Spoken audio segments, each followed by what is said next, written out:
everybody and welcome back to the VisoCraft server.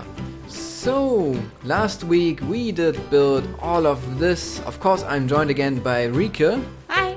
And yeah, we want to crack on with this project since you seem to enjoy the building of this, and yeah, I'm now looking forward to all of the rooms. Are you too?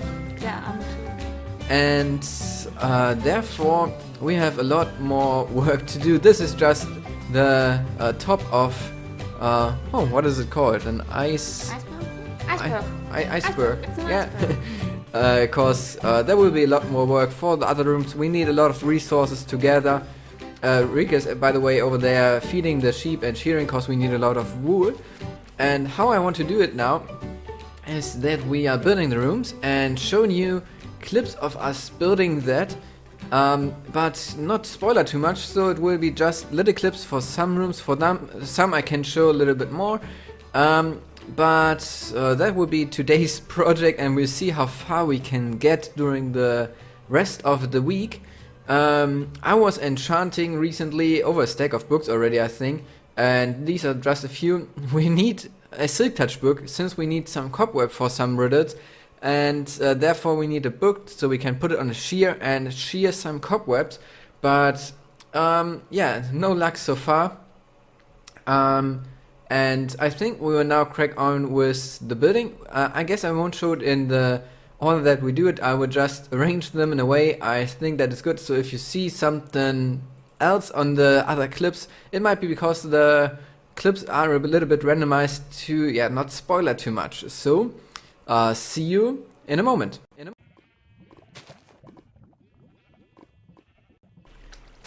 And here is our nether themed jump and run game. So as you can see, we have quite a lot of nether brick in the walls, and there's water, which is, yeah, a quite dangerous floating thing that you find in the nether. Of course not, we will replace it with lava.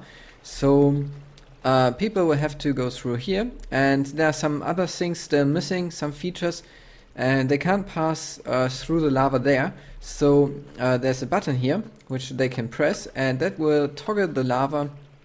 And they have to be quick here, so it goes on again. And then on the other side we have one lava here and there's a block there where they can access the button there, which Rika can now demonstrate. This would toggle this so they can walk through and need to jump to this block where Rika is standing on and toggle it again in order to get out of here. And then there's the last jump. Of course, if they fall down, they will not stay on the floor here like I am now. There will be lava too, so the room is nice and bright and really fits the nether theme. But that's something we will place in a little bit later, as well as the other featured as mentioned. And I quickly want to show you the redstone for this thing, which toggles, because I think that this is a quite nice solution that you might want to have in your buildings too if you do something with dispensers. It's just the redstone wire from the button comes up, goes into a repeater, then a fade out over here, which on one side targets this thing, so if you spam the button nothing would happen. And on the other side there's just another redstone here going into a falling edge detector, and when this thing turns off it will also turn off the lava again with the falling edge. So this is this room here done, and we will see you in the next room. The next room we want to show you is called Light Sequence. And this is now another perspective this time, because we are in the observation area here, and this is the view that we will have if we have the chance of observing people. And they have these lamps there and a button, and it's a thinking game, so they will have to think a while what the button do and have to try to open the door then, yeah, by finding the solution in this room. So this one is one of my favorite rooms in this whole thing, cause the redstone is quite interesting. And what the room is, it is called Mastermind, and you have to choose out of these 8 lamps, 4 of them, and when you choose 4, these lamps will indicate you how many of them are right. So if you know the original game Mastermind, it's quite similar. So let's pretend I choose these 4, and then it would tell me, for example, 2 of them are right. So I know that 2 of these 4 are the right lamps. And as soon as I have all 4 lamps, all the right 4 lamps, the door will open. And on this side we just have a reset button. So if you choose 4, you can take a look, make some notes maybe, how many of these are right, and then push the reset button and try it again. So for the redstone, I want to show you some steps that I'm building. So no redstone is in place at the moment right here. And first up, I need to check quickly where exactly I need to place it, so I don't make any mistakes, cause that's something that I really don't want to do in here at the moment. And first we have 8 RS flip-flops here. And what they do is they are saving which buttons are pressed. So we're getting a signal from the button down, and that goes into a block which holds a redstone torch, and this redstone torch then powers redstone on top here, and this turns off this redstone torch. So right now it's in this state where the redstone on top is lit. But if I would press the button over there or just light up the redstone, it switches and it stays like this until I power the redstone up here. And this will be done by a redstone line which goes somewhere up here. I guess this is the right position. So we have redstone torch there and redstone on top, and this will be connected to the button on the other side, but that's something that I want to do later. The interesting part really is then down here, cause as you can see, we did a little bit with testing with cacti, and people can die from cacti, as you can tell. I need to see in which direction I need to build this. So the redstone signals needs to travel in this direction, cause over there is our calculation then how many lamps are right and how many are wrong. And we will take the redstone signal from this RS flip-flop and put it into a comparator, and then having another comparator on the side here, and these will go on each block, so it will always be a comparator, then a block, and so on. So that redstone signal will travel through. We'll have a hopper right here that I don't have on me right now, which with some items in there, and only we are only subtracting a signal strength of 1 from this comparator. So let me quickly build this up. I think I have to go down by 1 here, so we don't have any issues.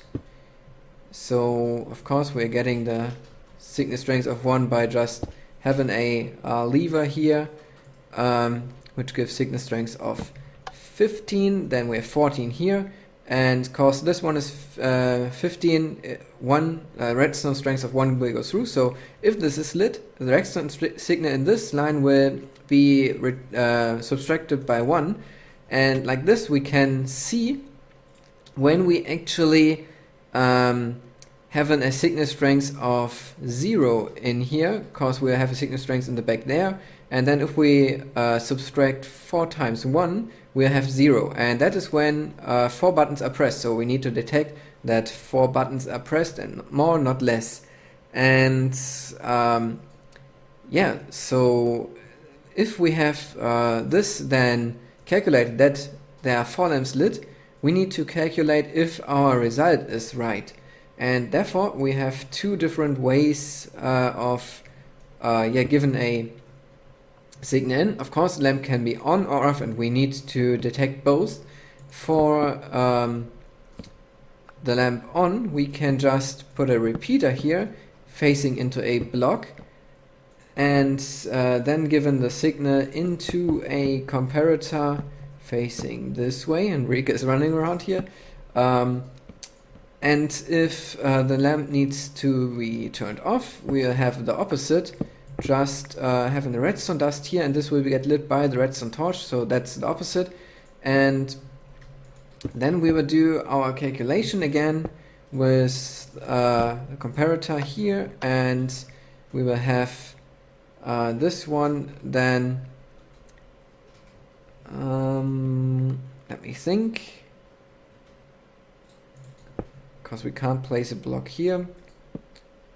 So I need to figure out how I need to go down here, because I'm not quite sure right now, but that's the basic concept. So we are doing a calculation how many lamps are turned on, and then a calculation if the result is right. And I will now build this up with all the flip-flops, with all the segments. It's always the same segment here, and I'll be back when we have all the redstone in place. So I hope that I covered everything with the redstone now here. This is the pre-room that Rika just built, so here will be a door, and then we come inside, and I wanted to demonstrate the flip-flops so I can press the buttons, and this thing will stay on.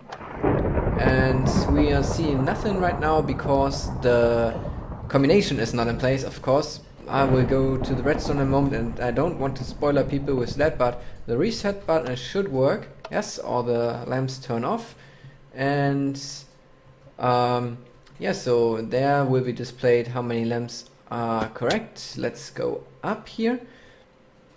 So that is how it looks from the back now, and over there, that's where I have to place in the combinations. I need to place in 4 repeaters and 3 redstones, so we're having 4 lamps as the combination.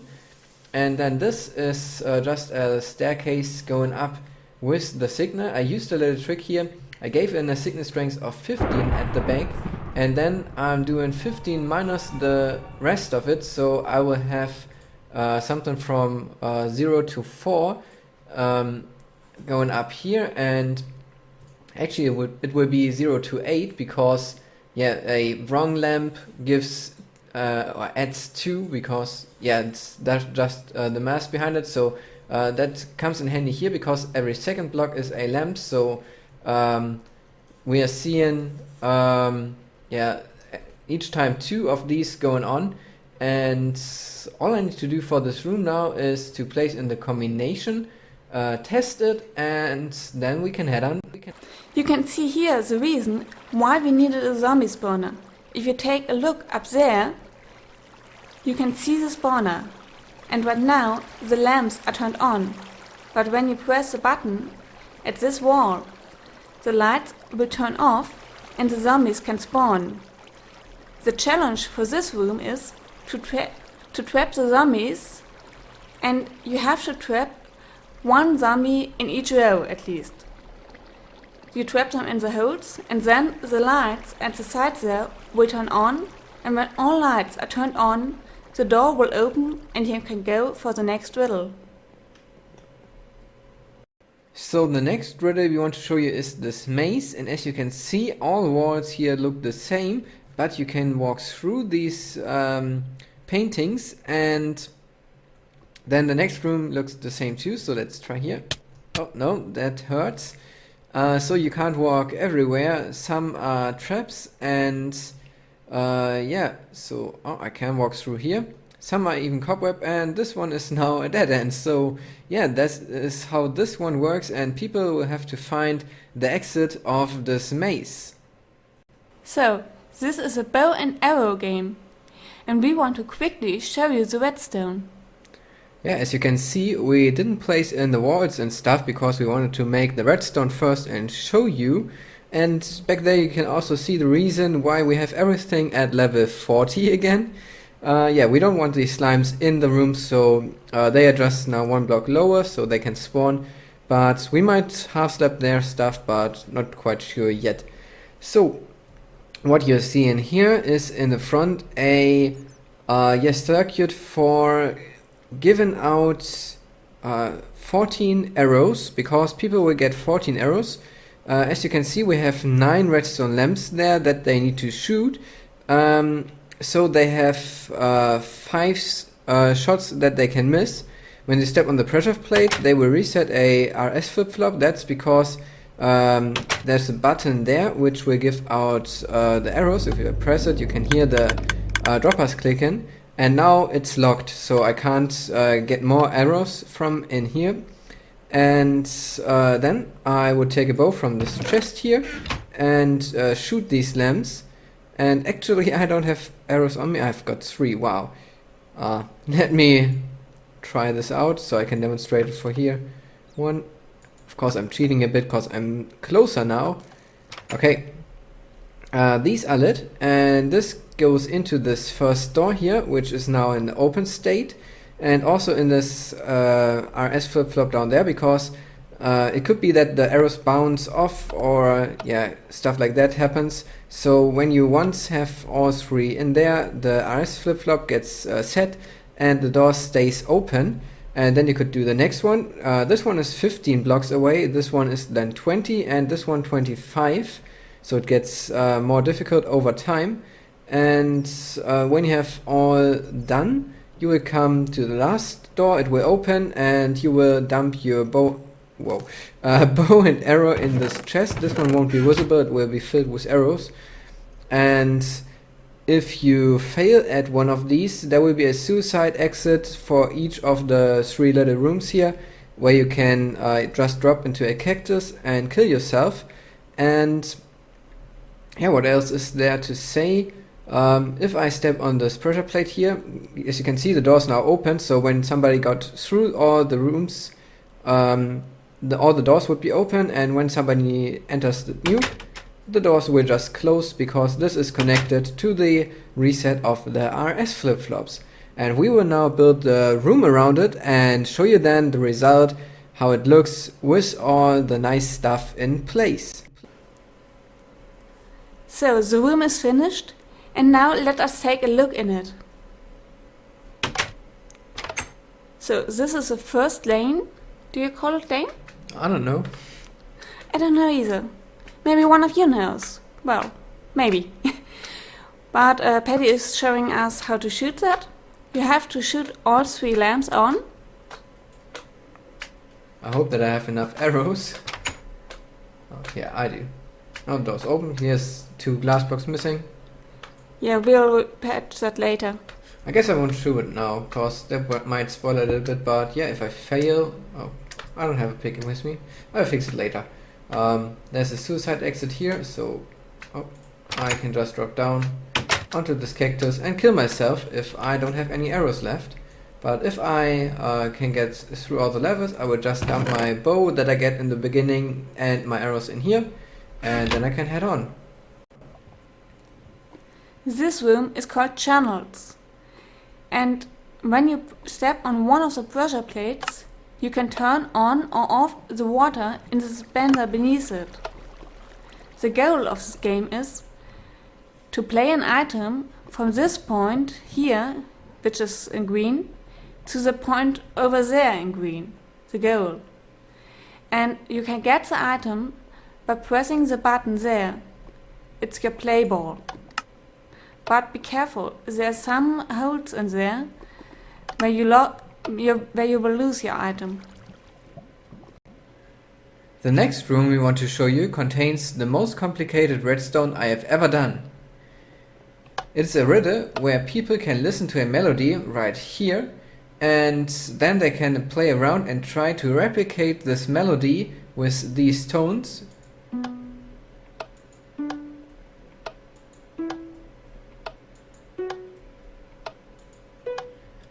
And when they think they have the right answer to, or the right melody, they can type it in the solution board, which is this one. We're missing a sign here which says solution board. And it will recognize if the melody is correct. If it is, the door will open, and if it is not, this lamp will just turn off and the door will stay closed, and then they can just reset it and try it again until they have the solution to the riddle, and maybe they get too frustrated, and therefore we have then the suicide exit as always in these rooms. But don't worry, the riddle or the melody is not too long, it's only 14 tones. So yeah, we quickly want to show you the redstone too, so you can see what I mean by most complicated redstone I've ever done. It looks quite messy.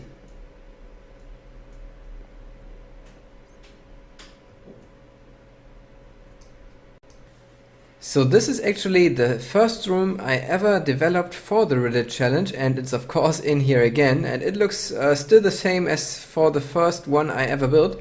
And the concept is just that there's redstone wire underneath these pressure plates, and you need to find out which pressure plate is safe and which is not, because if you step on a pressure plate which is not safe, the door back there will close, and the goal is to get to the other side without closing the door. And when you close the door, you can make a note where you closed it, and then you have to go back to these pressure plates and can start again, and don't make the same mistake twice.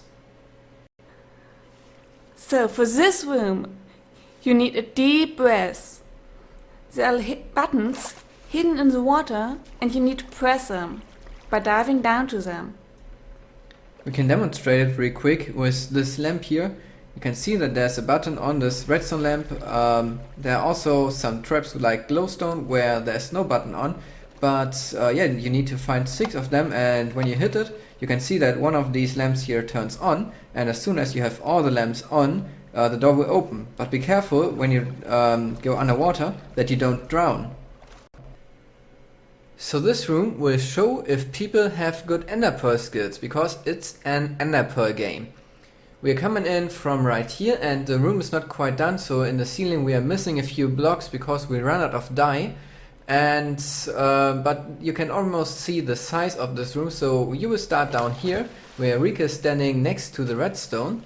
And what does the redstone do? Well, you can press a button and it will give you 8 ender pearls, but you can only press the button once.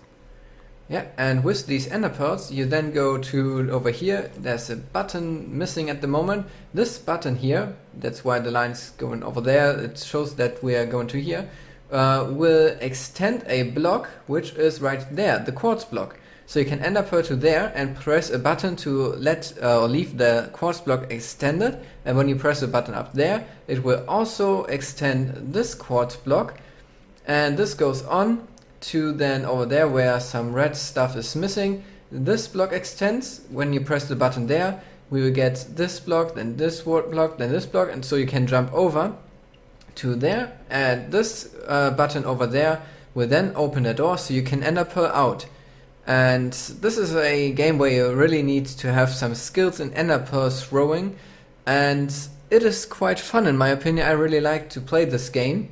But as you can see, it's, I guess, the most expensive room that we have so far with all the clay inside here. So yeah, that is that room, and it is the last room we want to show you, because the last room in the actual game we want to keep as a secret. And also it is quite late already, so I really need to go on and edit this video so you can get it on Sunday. And yeah, so I hope you enjoyed the footage of this week. If you did, feel free to leave a like, subscribe if you haven't already. I hope that you see how much work went into this project, and I hope that the people from the server will see that too and having fun playing this game. We will open it soon. We need to make some tidy ups, like connecting the emergency exits, putting around the wool for the monument, and writing down some signs so they know the routes of the single, or not the routes, but they know how to play the single rooms. And I want to say once more thanks to Rika. I couldn't have done this without her, so thanks to you. It was fun. And I guess we will see you on Tuesday for VisoCraft again, and might show you then some more of that. Let us know if you want to see more of that, or if I should do something else on the Tuesday's episode. But yeah, that's that for us. See you next time. See you next time.